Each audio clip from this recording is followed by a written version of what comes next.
ku nsonga zetukubaganyako ebirowoozo olunaku olwaleero tulidde n'enteekateeka ya bibiina bya bufuzi ng'ekinyusi tukijja ku kulonda kw'ebyalo kubadde olunaku olwaleero okw'ekibiina kya National Resistance Movement oba NRM. Well, Honorable Namuga, wano wenjagala ogiremu obulire eggwanga nga NUP ng'oggyeko leero okulangirira bammemba ba Electoral Commission abajja mwe biki kye mukola ekyenjawulo kubanga aba NRM bajja kugamba nti ebyaffe byonna biri clear tubikola mu lwatu mu kyere lwaki we tubawangula bagamba nti tubabbye nga tuyise mu process eno yonna nga balaba. What are you doing nga NUP? Nga sinatuuka ku kye tukola nga NUP badde nsaba okutegeeza eggwanga nti olwaleero katono olufuulibwa public holiday kubanga NRM eronda structures zaayo ku byalo kubanga omukulembeze w'eggwanga Mwami Museveni yategeeza parliament tiwabaako kyonna ekitakinga place mu parliament mpaka nga bino tubimaze. Baminisita mwenna mugende ku ground so literally office za government zonna nzigale kuba NRM eronda. Number 2, bw'otunuulira process engeri gye badde tambula okuva mu updating enkala electoral commission process EC versus NRM okusinziira ku programu yaabwe obadde olaba nga bagezaako nnyo NRM okulaba butya bwefittinga mu programu ya EC. For example, bozaawo wali emabegawo twali mu ku updating enkalala era ulo najjano olune baga nti tufunye ekizibu bano abe NRM ba confusing abantu oli alemerera okwawula oba bino bye NRM oba bino electoral commission era bakikomezaawo this time round nga NRM nga electoral commission eri mu kutimba enkalala tutimba enkalala era NRM ereseewo ekibozibozi ky'okubanga balonda ku byalo. So tubasaba bwabanga bateekateeka bagezeeko okulanga teba confusing a process electoral commission kino bakikozesa kuleeta kavuyo na kubuzaabuza bantu. Kakati mukulu Siranda agenze laga nti bano at least balina kye bakozeeko nti bo basobodde okutabaala ebyalo byonna mu Uganda. Nero omushana laga nti bw'otunuulira simanyi miliyoni zaabwe 2 mu bye balonze bwo multiplying mugenda mukalunga balina 3 njagala okutegeeza ekibalo ekya 3 si kipya era bulijjo ge boogera mbadde mmanyi nti bayongeddeko bulijjo they are talking about the 30. Number 2, ekibalo ekyo Nambi yakikozesa yakugamba nti bamugamba nti ekawempe yayinayo abalonze emitwalo 18 n'agamba bakiwanda bano nti even if you gave me a third of abalonzi b'ekawempe akalulu nali nkawangudde nali nteeka okukawangula ekyo ekibalo kye baalina. So mukulu wa Mushana nkutegeeza nti bino bazze bye balirako but at times even the numbers tebazirina. But njagala okukomyawo mukulu Siranda nti bano advantage gye balina political parties and others saying nti bo tosobola kwawula resources ze NRM ku resources za state. That is the fact. So NRM sente zekozesa sebo njagala okimanya bulungi nti twawula sente za state n'ez'ekibiina eyo naye advantage nti they can go everywhere. Kakati ng'oggyeko ekyo n'okulemesa ebibiina by'ebifuzi okukola emirimu gyabyo nzombuuzizza nti mwenna mugamukola ki ekisooka ffe programu zaffe zonna zize zirinyibwamu eggere olajaga Namugamba muli awo okulamentinga but I mean playground tele-leveled walaba jjo twava Mbale Eastern tugezaako kola mobilization okuva mu regions tulyoke tutandika okweyongerayo. Northern region batulemesa okgenda ebbaluwa yafuluma officially Western ne batulemesa okgenda for Buganda olukiiko ne tuluyita ekavule saawa eno buli nkiiko ezijja ku headquarter party headquarters ewaffe bazi stopping but that aside saawa okutegeeza eggwanga tugenda gezaako okukolera mu kavuyo ke bataddewo kubanga bannaffe bano ne babadde bakola gambye poliisi ebaddewo ng'etukuuma singa babadde bannuku baali badde balwanagana ne poliisi nsaba omubuuza nti kakati ebibadde eri waffe Sembabule era bannupu bwe balwanye ne poliisi. So njagala kkirize nti waliwo ekifaananyi kye baagala okutimba opposition which is not the case. Neffe nga National Unity Platform tulonze olwaleero EAC Electoral Management Committee yaffe okulaba ntutandika process ey'okulaba nti twongera okutalaga but structure yaffe yakkunga ogenda nga tulonda structures ku byalo ebyenjawulo nayo process etambula nti matches tetubadde tetunafulumya roadmap nga bannaffe obagifulumiza tugenda kukola kino after nga tumaze okuupdating electoral management committee nga tugenda kufulumya I think by next week badde okubanga program eyo party ejja kuba egifulumiza naye so mulonda bukiiko bwa kunga enfo ky'okulonda obukiiko bw'ekibiina. No, kunga is a mobilization team of the party. No, but otugambye honorable. Yes. Nti mugezezzaako okunga mugezezzaako mobilization ne mulemesebwa. Yes. Okay, ab'ebyokwerinda and then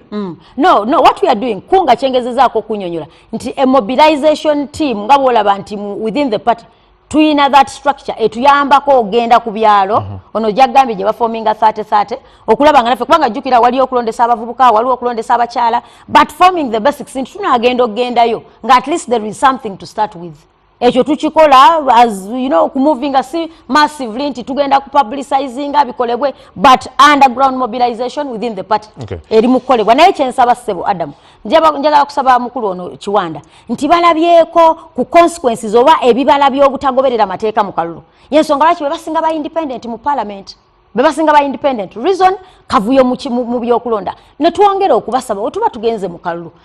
katugende nopo bwetandika okumobilizinga DP bwetandika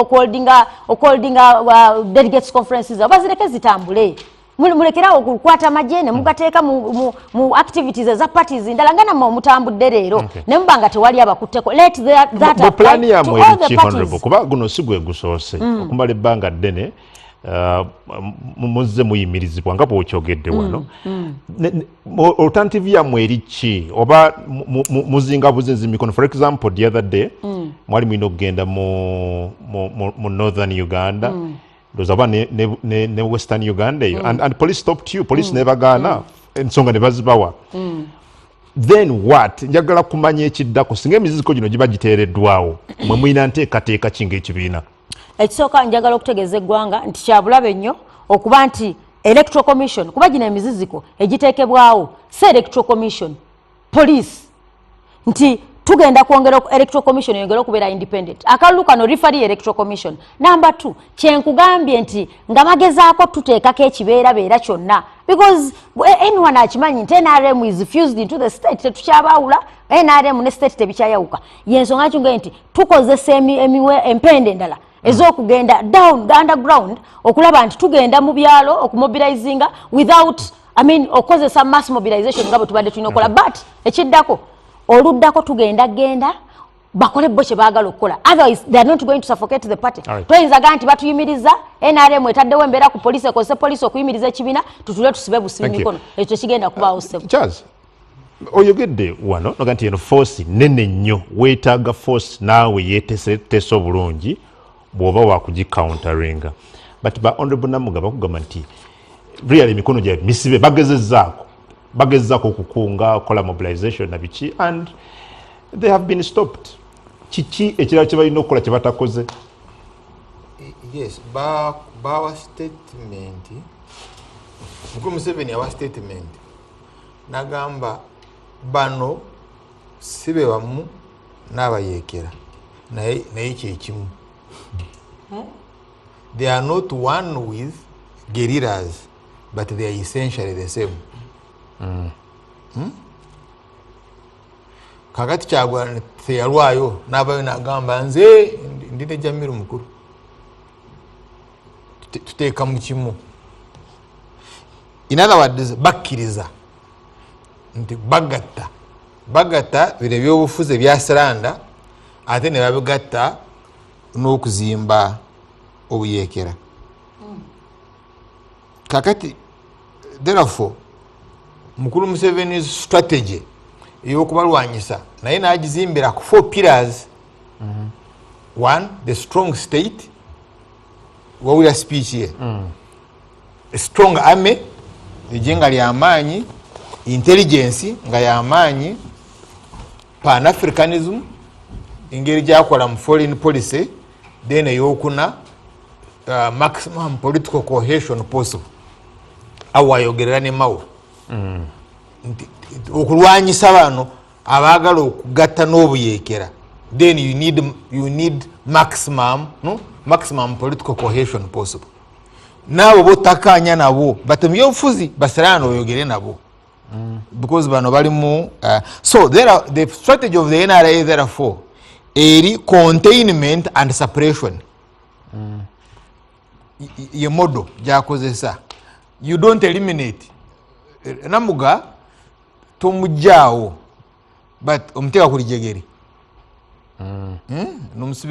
nomusibira kumugwaawo it's containment it's suppression it's containment si akuba kusanyawo but it may change okuva ku level ne kigenda ku level eyokubiri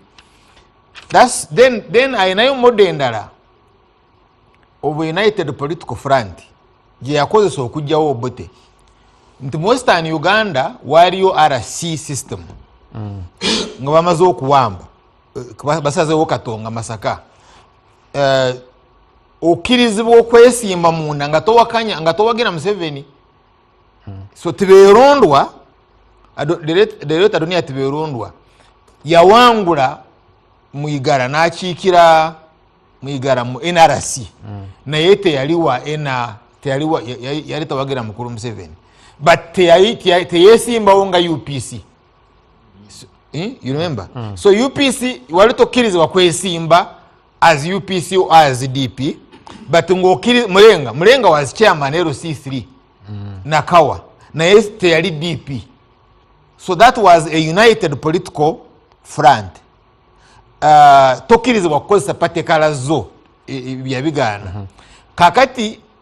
kino kiri tubejjeko you still using the same model you go but you go where so nawe kyolaba bano balina model eyegaali code zaabwe egaali tubayiseemu egaali tubayiseemu kikatabo tobakkiriza you don't allow them yes so weewuunya nga tebazimbye nkiiko nywevu ku byalo ng'embeera bwitetereddwawo because you see talwanyisa an opponent alwanyisa muyeekera oba ali ku phase 1 oba ali ku second phase because ono noono tebafaanana kyobola boona aganze enzimbye egaali gy'ozimbye ogenda kugiyisa mwani ngenda kugiyisa mu Kiwanda ogenda kuwulira nga waliwo akatayimbwa wano ogenda kuwulira waliwo Jambia ogenda kuwulira abadde nakola ne pasita bamukubya amasasi ichuli ebintu biri awo nga tebitegerekeka but nga bano please unamu nga bano ate babiraga that's why you see model of campaign ndozabe Kyagwana kyabadde akola leero ngazimba nti Mpuuga yali mu lukwe lwakutta Segirinyi Sewanyana jango julire Sewanyana ene bimusobera I think you have followed it today you gave bulira abantu nti bwe najja mwangamba Mpuuga yali mu lukwe lwa akatulira you think nti Mpuuga yalete bijambi ya Masaka then abiteeka mu Seginya you see their model is a model of hate you get nti bobo yesimbye ne kungu gwakanya naye omukyayisa otya it's not about nti gwe weetunda otya because you see if bwe manyimirire ne Kiwanda nga Kiwanda ali ku mwanyi nze njagala kuleta Kotoni ninga bannange emwanyi tekola emwanyi erimba Kotoni yetakola ki etalimba kata awo manyi nti nze ntunze kyange I'm selling my idea you love me for my idea naye bano bajja na buchayi and you see munde wabo kyo kibi batati bwe kifuluma ne kigende wabweru it is worse bobongola kugobera social media batanise na kanga abantu bwe tujja kukuba mutwe bwe tujja kukola biki kakati that group you suppress you contain you suppress honorable Mwiru bwana Kongo ekyokera munyonyola bowuliza mwami Rwomushana aganti embere batekeddwako mwe bennyini muli bakunenyezebwa of course Rwomushana alikola bulungi omulimu as I understand where you are coming from where is it avawa but what I want to debunk is of course you see alinga analyst alinga ayogera bitukolanda ina intelligence but I want to say two things ekyokusokera ddala okunga abantu okuba kusaidia yaffe we don't need necessarily obukiiko you understand because obukiiko kiri ordinary that's why oluusi knowing oba knowing the Rwomushana badde batukungira ne Bakiwanda nti our struggle ya revolution nti negwanga lina bananyiniryo because bwe baboogera oyizo kulowooza nti obeeringa nyumba ya namwandu nti nanyini yamu yafa this country ena bananyiniyo abaakola ensi 15 ezaakolanga Uganda kati kyebatuvunaana kwe kuba nti you see tulwanira space and base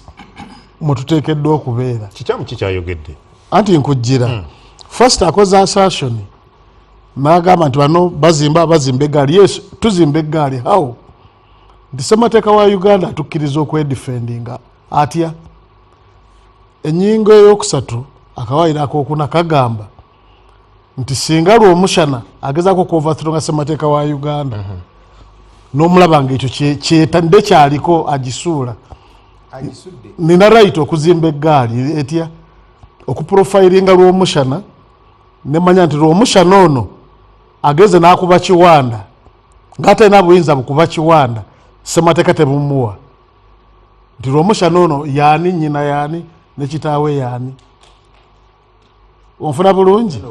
mutabani we yaani era omwana we yaani era mwannyina yaani olw'ensonga nti tukyasobola okugambako nti kati fe abalina fe banannyini nsi mu sisitemu zaffe kati ng'ensi Busoga bwe neeyisanga obubi bagambanga nti yowayo mutabani waani kyekitugambisa nti nze Pawulo Mwiru mutabani wa mzee gwani mutabani wa gundi ndi mwisegaga tusibuka eri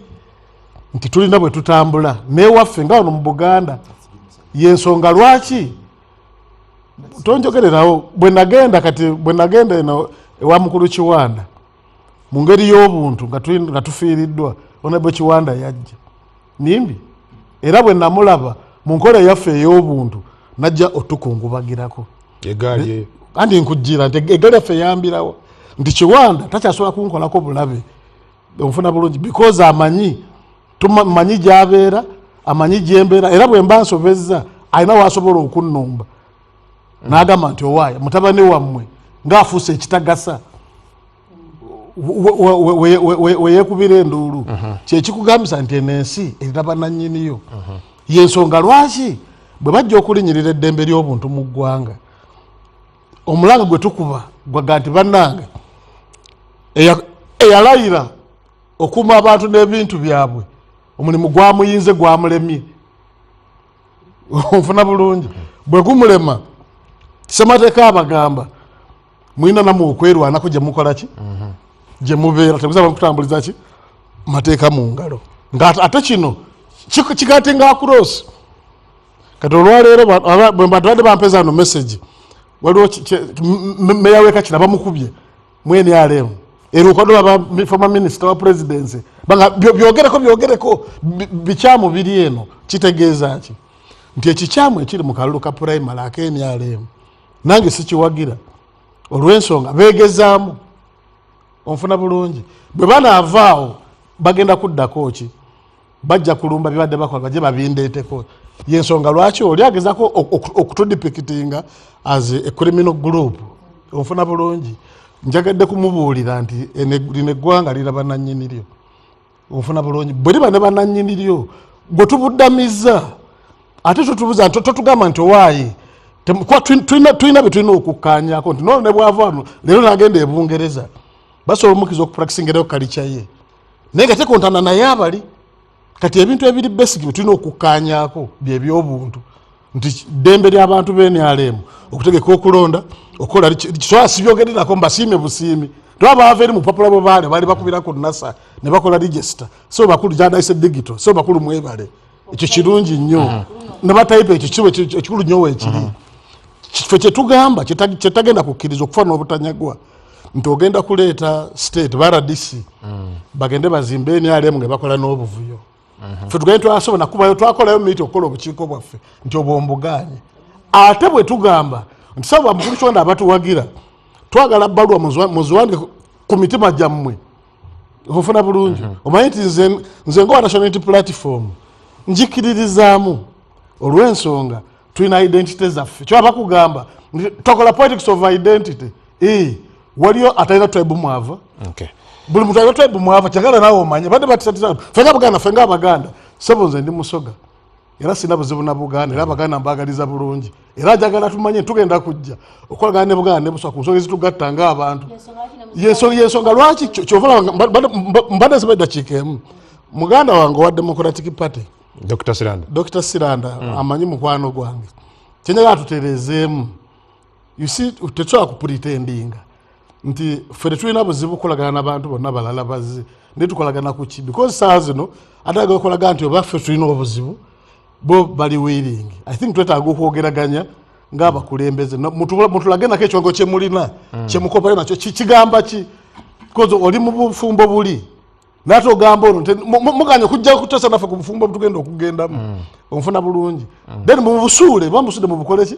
tumanyi nti bano bannaffe bagambye nti bagenze bafumbyeyo tusobola balingirize byayo bazze tukole obufumbo obulabe bwetunakwataganirako naye bwona agamba nti muganya kujja twegatte ofuna ate kati olinganga akutte ekitala oga nti jangu tuteese sula ekitala gye tukole ki naffe tubeera ebyobufuzi nga bwe biri nti byonna bye tugeza kukola olwaleero nga maliriza nti bwe tutakwata nsonga mu butuufu bwazo ng'eggwanga there is a problem kuba eri alowooza nti alina emundu alina essente agenda tisatisa buli omu ekisa gitwagivaako aidiginga nti ekyobuntu omuntu birina okuba mu bye tukola ate tulokkanya ng'eggwanga nti ono mukulu yali mu CA ne bakola ssemateeka omulungi gwe twatandikirako the fundamental freedoms eziri minimum tetujja kuzizanyirako ezo so zijjawo bw'oba okoze bwoti wenjagala ogiremu ono DP mwayingira omukago ne ekibiina kya NRM infact ekimu ku ebyo bye mwasuubiza nti mugenda kuteesa ku by'okuleeta peaceful transition kulwanirira ddembe ly'abuntu n'ebirala era ne mugamba nti ffe tukoze ekyenjawulo bannaffe kye bazze batakola kudda oluvuganya gavumenti ebbanga lino lyonna. How far with this? Njagala okitegeere nti Democratic Party kuva ku inception ya Uganda ebelieving mu engagement and constructive engagement. This time around theme yaffe ya delegate conference egamba overcoming political untouchability. Political untouchability both sides. Overcoming what? Political untouchability. Untouchability tuteekwa okwengeginga na buli muntu even mu opposition. Omanyi ono Bomwiru simumanyidde mu mbeera ya kulaga nti ali radicalism olumu ne point nezimulemu okujjayo naye ndooza buli lwe yayambala kooti endala ateeka okufitinga situation efaanana bwetyo because yo kooti yeeri tekivaayo obatalaba bibala byamugenda mufumbo ne NRM ayagala tewali bufumbo omanye ekyo kintu juzi nali wano ne Simon mwe mwina group yammwe gye mwagala okufitinga nti wali ekintu kye bayita obufumbo nkugambye wano tubadde tukola process kye mwakola banga si bufumbo Dr. Sirana no omanye ate oba moderator tesaagala Dr. Sirana wali bannayuganda saagala falling a victim kuyabantu ba bannayuganda bakulaba kati ekyo n'okusooka collecting awema ndi wano ngondese wano siyinza kukkiriza correct you're here correcting oba oli moderator njagala obeere moderator otherwise nja kusaba ojjemu kooti eyo oyambale ffe gye tulimu anti oli Tereza Dr. Sirana Tereza ekiwandiiko kiri wakisoma nga kisoma marriage certificate nenda woli Tereza gwe ekiwandiiko kye wasoma kisoma marriage certificate gwe nga host mu Luganda kitegeeza gwe nga host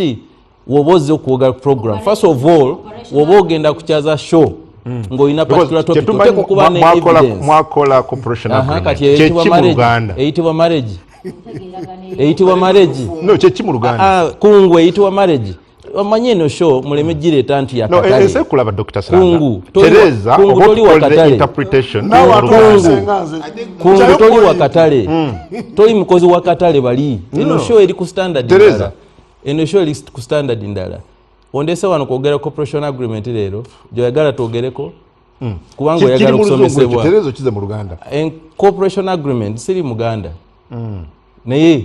mu Luganda olutono lwemanyi gwe corporation agreement gwe nga host ku standard eya host gwe eyitibwa marriage certificate togenda ondese wano kwogera tojja kuntwala mu pool first of all ffe tuli very contented nga Democratic Party tulina idea yaffe gye tulowooza nti entensaganya ya transition mu Uganda egenda kujja out of engagement tewaliyo politics kuba buli lwagenda kukyusa Uganda we tulaga we must engage radicalism tekyalina room titwogere radicalism ebyo bawono Bomwiru beboogera byatuusa Rwanda byatuusa Rwanda ono Bomwiru obadde oyogera nasirise ate nkumanyi ng'omusajja ono Bomwiru tojja kufaanana manyi nti olina gye wayingira oyagala kufaanana eyo essaawa zino mukolera tiketi kati oyogera byonna because oteeka okufuna ticket. But idea feze tulowooza nti buli political party erina ebizibu byayo, naye ffe nga DP tukkiririza mu engagement oba na nupu oba na NRM oba na ki, kubanga yewe ya Uganda tugezezaako wewe, tugezezaako agende, tugezezaako Entebbe terabise. For now tulowooza nti wateeka okubaawo waliyo radical extreme side egamba nti Entebbe waliyo side emu egamba standby generator, nayo eri radical. Ffe tulowooza nti ke kaseera okubeerawo ne middle ground. Ffe Democratic Party tu presenting a middle ground eyo ne mu kibiina kyaffe mulimu ba radicalism abatagala kuwuliriza. But today nakugambye nti wenjogerera waliyo civility nabali abali radical bazze mu headquarters ne bakima empapula ne bakomyawo empapula. That is the political party we want to see in Uganda. Ne bino ebintu byokulimba tujja kola tuti, tujja bakola bati. Bana Uganda ebyo tebina gye bibatwala. Bana babalimba buli omwe alina passport ya ready oluva wanaabuuka n'abaleka wano mu nsi. Let's try to mobilize Ugandans okwogeraganya. Okay. That's the right way to go. Bino tebikola tugezezza tukoze buli kimu, political parties zikyakula. I note tetulina space under multi-party dispensation wotunulira kupoma n'ebirala. But we can still engage. Era we tuba n'abantu nga Honorable Kiwanda n'abalala basobola okwengeginga mu entities zonna. Yenna Sebaale Allen agambye Honorable Siranda nnyonnyola bunnyonnyozi. Okay, kale kino kyakitegedde Dean Lubowa webale. Okay, ne messages endala wano onagambye the truth is that this country can smoothly change the regime through dialogue or coalition. Bamita Sembus Ivan Alikalerwe. Then nabala nja kwongera okwetegereza messages za mwisenge jonagambye wano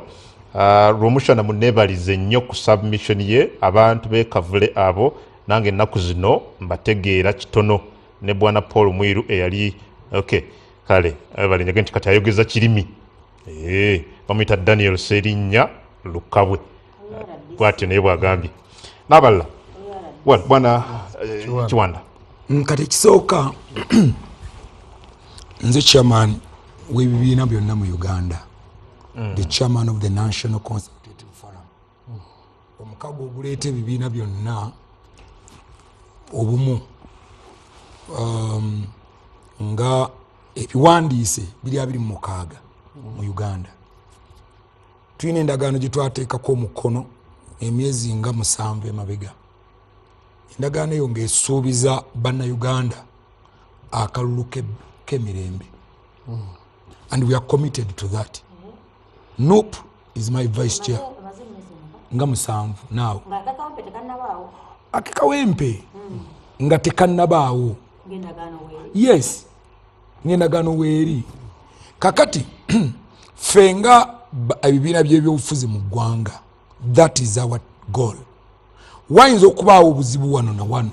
Naye goolo yaffe Mwami Siranda kyabadde ayogerako nti newankubadde tuyinza okubanga tulina obutakkirizigana ne Paul Mwiru nga Paul bwe yayogeddeko,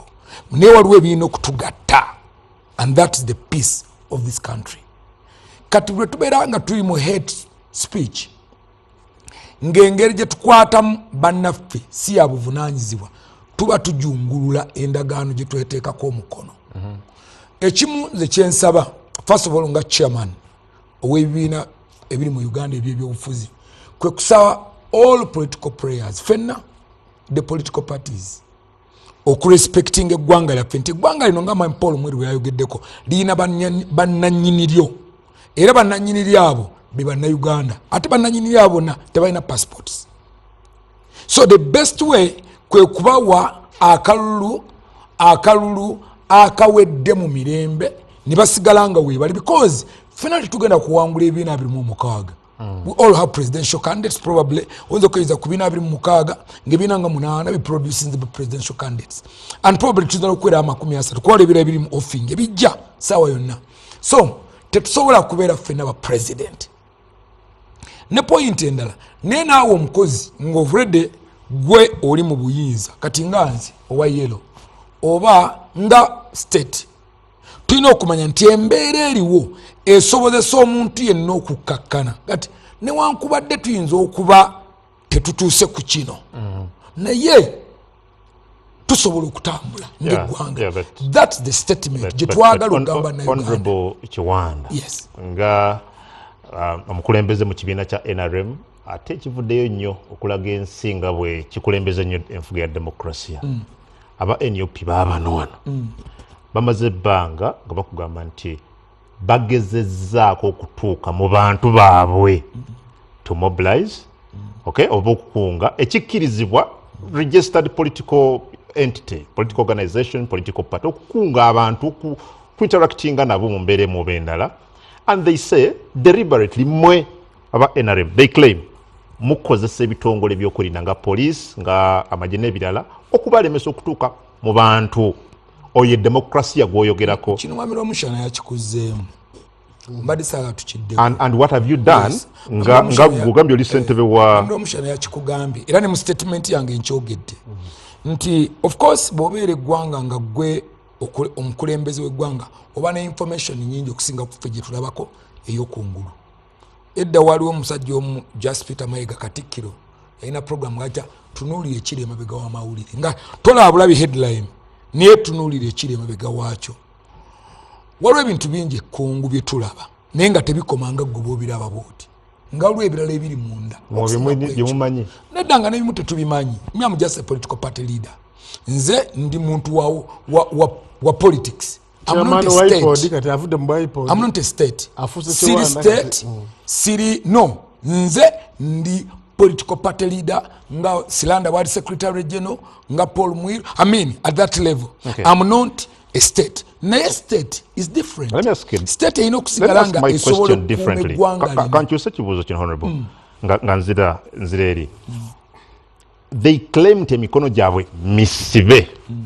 Owulira otya nga olwanagana n'omuntu ng'emikono misibe bw'omuwangula ne weewaana nti mukubye knockout. Ekyo nakyo kiri subjective era tokyogedde mu bulambulukufu bwakyo Adamu nga bwe kiri kubanga mbadde mazo kikutegeeza nti state erina byerengeraga nti Paul awoolaga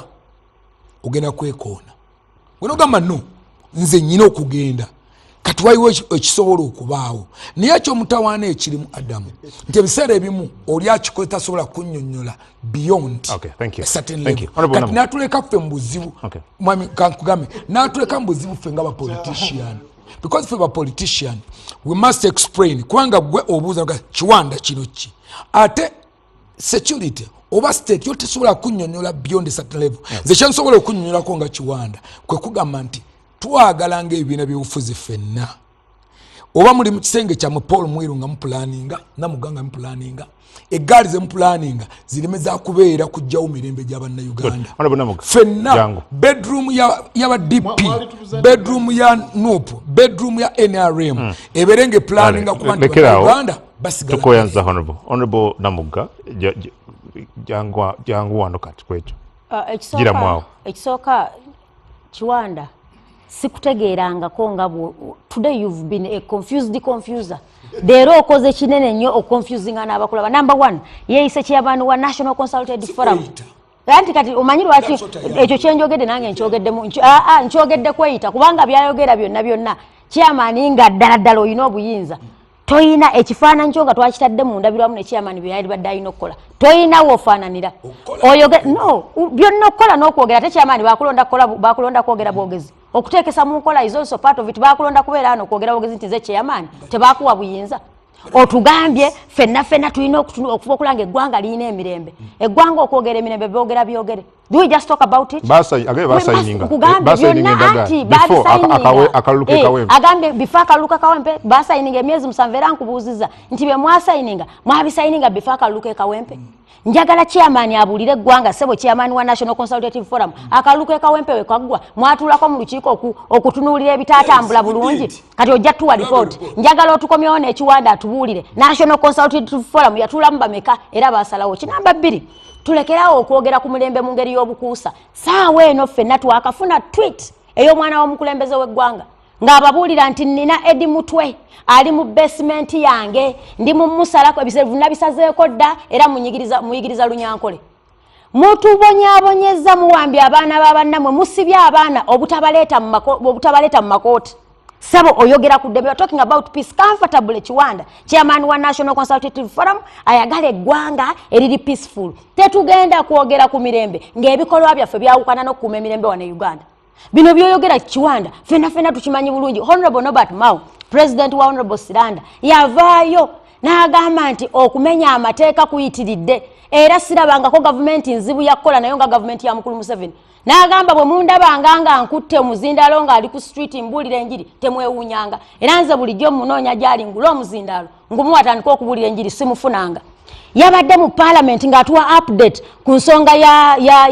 ya court martial ne files ezali zina okuba transferred n'atugamba ku fayiro 423 twaka transferringa kana mu 5 challenges nyingi nnyo yeye nyini n'avaayo n'atugamba sirabangako kizibu nga kola ne government ya mukulu Museveni mu transition nkugambye ku transition ku Honorable Siranda gyabadde ayogerako era nze mbadde nsaba bino ebintu ebitu bitwale in good faith a cooperation agreement mujjukira mukulu Museveni ng'abuuza Norbert Mao Honorable Minister nti ani yagamba ebya transition nabisayiningirawa mubitemuddanga mu bintu nuzaako ebyo nze sibimanyi. So Honorable Siranda oyinza okubanga mu in good faith mulabanga transition yeyeetagisa niyo omuntu gwe tuli naye ebyo si byaliko kyova olaba yavaayo neyeegana cooperation agreement kyobadde ogamba nti cooperation agreement etegeeza marriage nti oba marriage oba si biki nze mu interpretation yange cooperation kolagana kati nga bw'omanyi enkolagana okolagana ku mitendera egy'enjawulo but the truth is nti transition gye mwali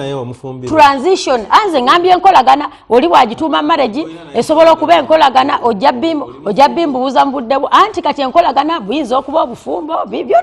byonna biggwamu. So Siranda teweegana enkolagana busobola okuba obufumbo it can be a marriage but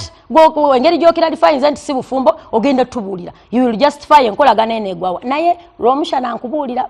luli mukulu bwe najja ano Honorable Olwomushana ono gomulaba Honorable teyali MP ebisanja bina I highly respect Lwomushana naye neewunyiza Lwomushana ng'agezaako okugeraageranya Nuupu kuba ebijambiya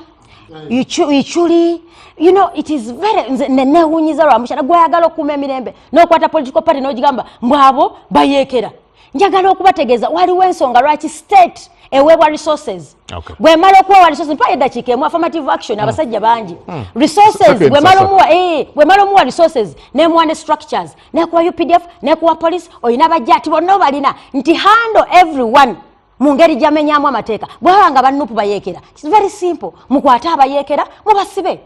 kwata abayekero basi but it is very bad of a civilized person nga Lwomushana nova ntandika okugamba ekibiina nti kyabayekera lastly mukerekeraawo kirasifyinga Nuupu mbu abantu bajja wano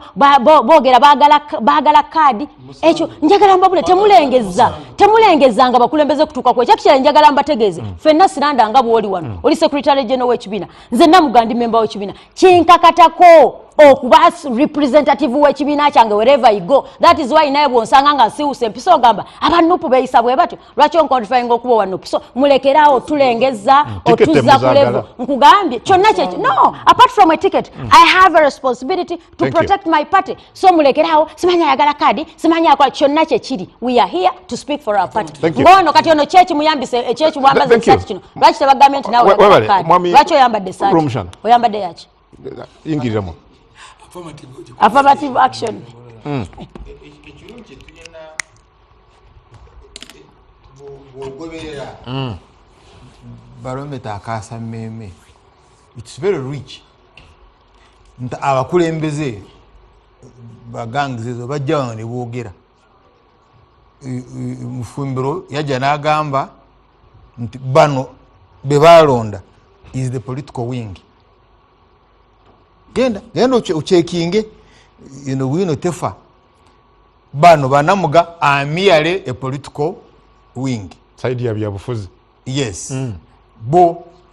bali side ndala and kakati mukulu mwiru akikuleetedde bulungi n'agamba ate munono yakajja yakaddayo mu NUP yakajja waliwo gyava wamuli ati tayise katonga kakati mukulu Kiwanda agamba balina digitalized register bo banoonya anaabawo akalulu ku kyalo ye mwira akugambye register yawe simanyi yakalaki ye yakunoonya ku profiling abantu ugati kubyogedde wano relax nti Seranda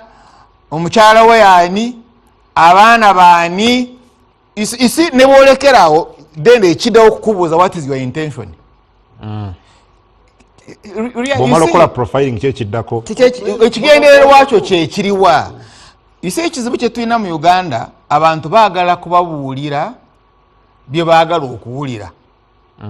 tebaagala kubabuulira bye balina okuwulira. They don't want to be told what they must hear. Bw'ogoberera models ezibaddewo mu Central Africa, they uprooted Muslims. Esereka bwe yawamba Bangui, the entire Muslim community baja uprooting ne bagitwala mu exile. Wano Mbalala ba profilinga Muslims ne babatta 1979. You followed it. And one Rwanda, there was mass murder. Batta abantu bangi nnyo. Naye nga gangs ezibatta what you'd call intarahamwe nga bwese bwe zatandika zikola drills zina ma uniform zina because ono mwiru ganga zolaba oliza abada kubisa parade tazinako command. I can tell you tamanyi na jezusula tamanyi how they ngeri je basinkana tamanyi ngeri je bakaya ntono ye leader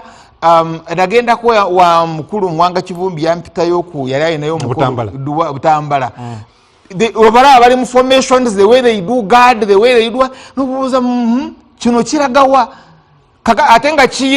China omukulembeze who is not stable ndozo badola byakola because you don't know the implications of gamba nti okufa kwa Segirinya oli akuleta Mpuuga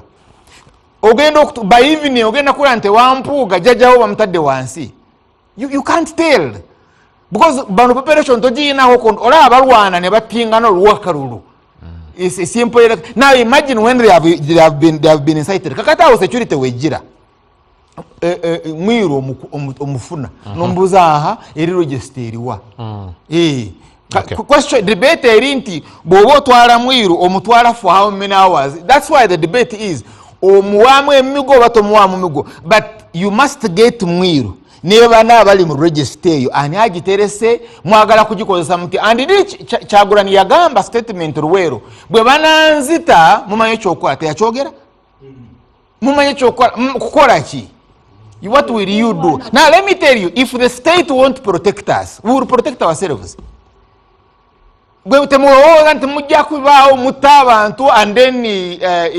mwiru then oyinainawana, it won't happen. Okay. So either the state protects us, and let me tell you, bwanga basuppressing all methods are justified because you are on evil or plotting evil. If you are plotting evil, why do you want to be handled in the most righteous way? Thank you. Let me answer that. Webale nnyo bwana Kungu n'abatulaba n'abatuwuliriza. I've been watching actually Romushana. His deployment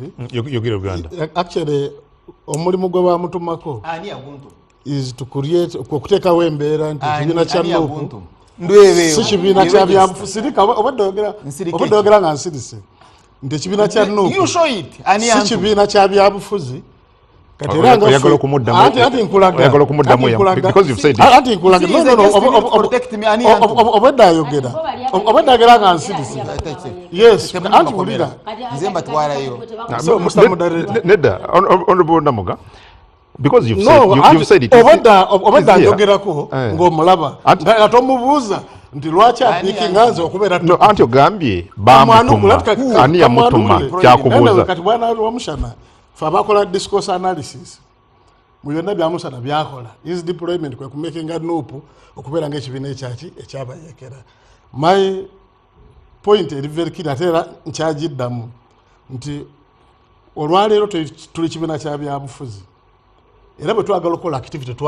tuwandikira poliisi ne tuginotifyinga of our activities. Abagana activities zaffe it is police evenega nti activities amwe tuzikoze eki tuziganye and that is okay with him era agisa intelligence. And what are we saying nti bwe mba mutuganye ogenda ku ground okutegeka obukiiko obwo ffe twesirikidde tukubiriza buli muntu atukkiririzaamu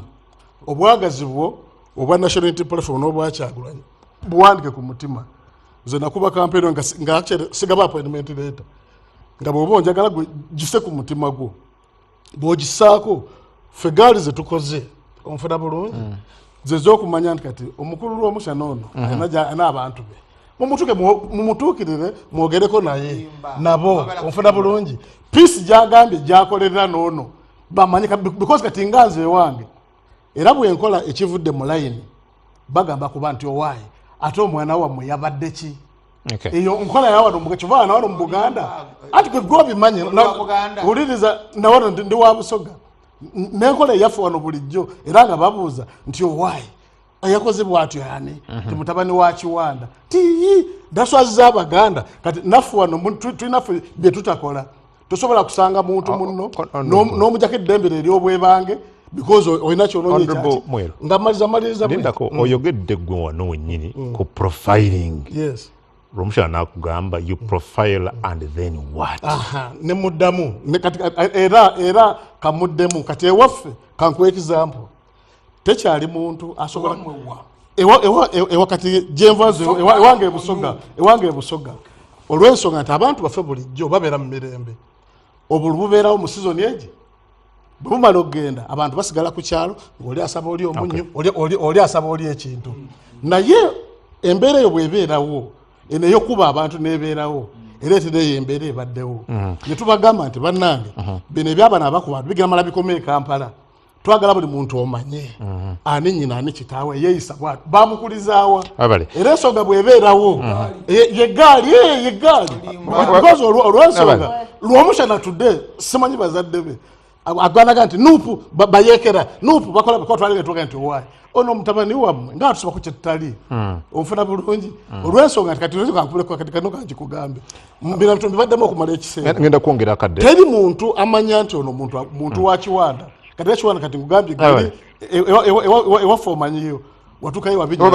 ngenda kwongera akadde Dr. Siranda ne bwakulano olwaleero era akugambako nga yakusanze kangeri wa Dr. Siranda Kiwanda nakulabye ng'okayana boti naye ekyo kintu kyabo Dr. because egaali yaffe eri best ku principle ey'obuntu kiki kye mutakoze what do you think oba amapeesa mutanaba kunyiga nga abavuganya ebbanga lino lyonna ng'abali kudoluvuganya gavumenti ogenda mu bukulembeze Honorable Mwiru tuwa muzindalo you see system government yonna erwa mu buyinza nga NRM bwerudde efuka system and most of the time abantu bafuuka okuwagiranga IGP like any government in power people lose hope ne research yaffe tulaga n'abantu boolaba mu area eziwagidde NRM kati ezayite ziwagira teziwagire NRM kuba zizagala is just for survival because tebalina kyakola ate si wano wokka wotunuulira Kenya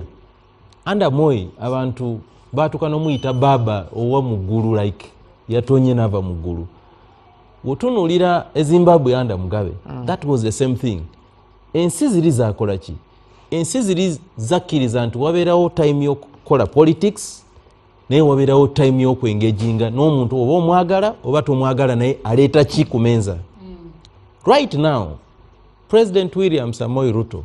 president wa Kenya kubanga yakkiriza omusajja yali asinga okuvuma William Ruto bamuyita Wetangula Ruto ali president kuba yafuna emitwalo 19 egiva mu Bungoma era kigambibwa nti singa Raila yasobola okumaintaininga group ye ya Musalia Mudavadi ne ya Ruto ne ya Moses Masika Wetangula oba oli awo emitwalo 19 yali Masika gyaleeta gyandibadde gigenze wa Ruto Uganda tulina ne pride